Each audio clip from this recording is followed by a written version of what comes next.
آپ کو یہ بات جان کر حیرت ہوگی کہ دبئی کی قسمت بدلنے کی شروعات صرف 440 روپے سے ہوئی تھی۔ 1937 میں دبئی بھی برٹش کنٹرول میں ہوتا تھا اور برٹش انڈیا کی طرح یہاں پر بھی انڈین روپی کرنسی ہی چلتی تھی۔ برٹشرز کو دبئی کی اسٹریٹجک لوکیشن ٹریول کرنے کے لحاظ سے بہت آئیڈیل لگ رہی تھی، کیونکہ یہ یورپ، افریقہ اور ایشیا کے ٹھیک سینٹر میں موجود ہے۔ برٹش امپیریل ایئر ویز دبئی کے سمندر میں فلائنگ بوٹس کی بیس بنانا چاہتے تھے اور پھر انہوں نے دبئی کے ساتھ ایک ایگریمنٹ سائن کر لیا۔ Long range empire flying boats UK سے دبئی کے سمندر میں لینڈ کرتی تھی اور پھر ری فیولنگ کے بعد ان کو برٹش انڈیا اور ایشیا کے دوسرے حصوں میں بھیجا جاتا تھا۔ اس بیس کا منتھلی رینٹ صرف 440 روپے تھا، جس میں وہاں موجود گارڈز کی سیلری بھی شامل تھی۔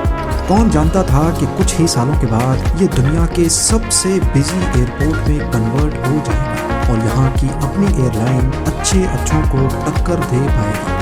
ایمریٹس ایئر لائن کو کس مشکل گھڑی میں بنانے کا فیصلہ کیا گیا اور آخر ایک چھوٹی سٹی سے ابھرنے والی یہ ایئر لائن اتنے کم وقت میں پوری دنیا کی سب سے بڑی ایئر لائن کیسے بن گئی؟ ان کو اچھی طرح معلوم تھا کہ ان کے پاس آئل کے جتنے ریزروز ہیں وہ صرف 30 سے 40 سال ہی چل سکتے ہیں۔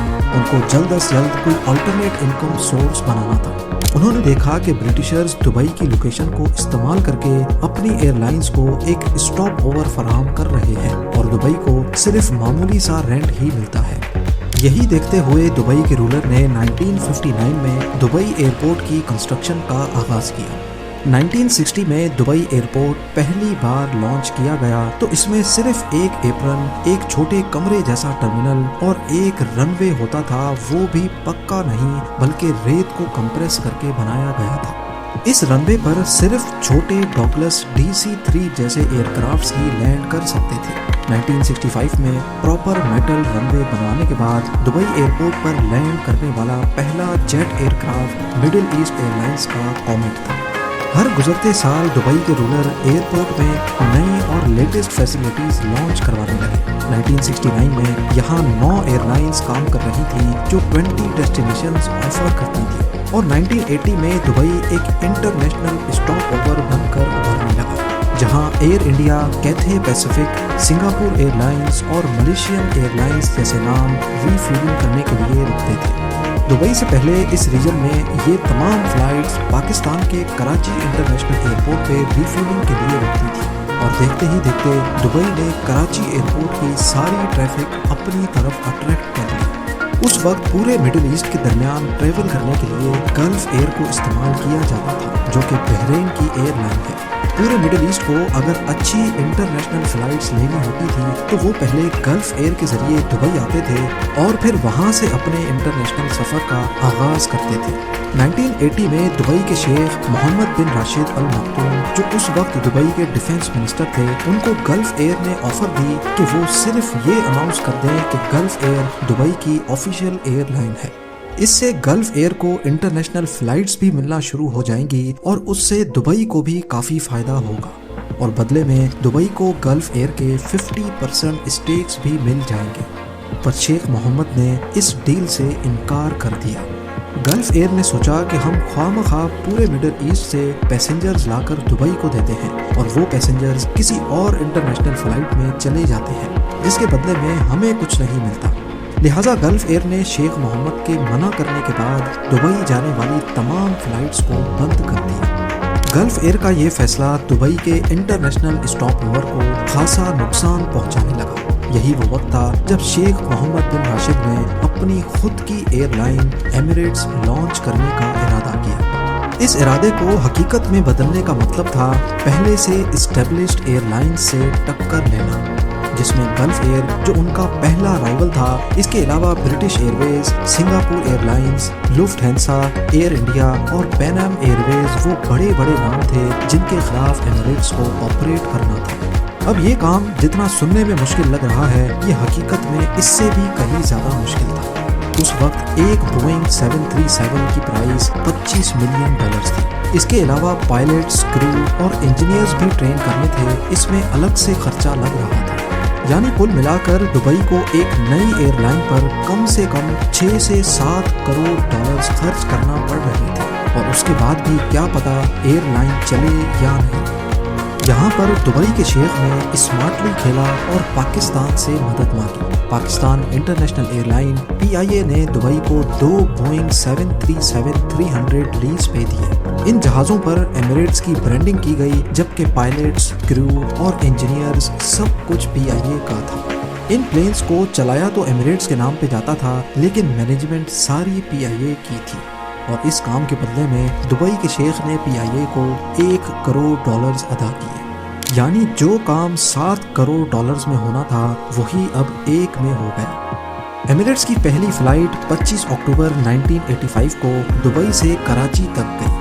اس کے بعد ممبئی، دہلی، کولمبو، عمان اور کائرو جیسی ڈیسٹینیشنز کو بھی شامل کیا گیا۔ ایمریٹس کے پہلے ہی سال میں 2,60,000 پیسنجرز نے سفر کیا، اور اسی ایک سال کے دوران شروعاتی 1 کروڑ ڈالر کی انویسٹمنٹ باہر نکل آئی۔ 1987 میں جب ایمریٹس نے خود کے ایئر پلینز خرید لیے تو PIA کو ان کے پلینز واپس کر دیے گئے۔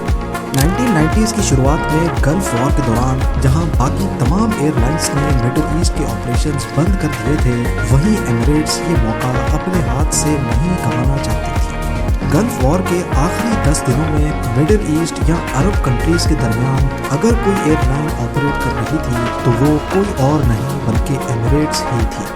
اس دوران ایمریٹس نے ان پیسنجرز کو بھی ٹارگٹ کیا جو نارملی کمپٹیٹر ایئر لائنز کو استعمال کیا کرتے تھے۔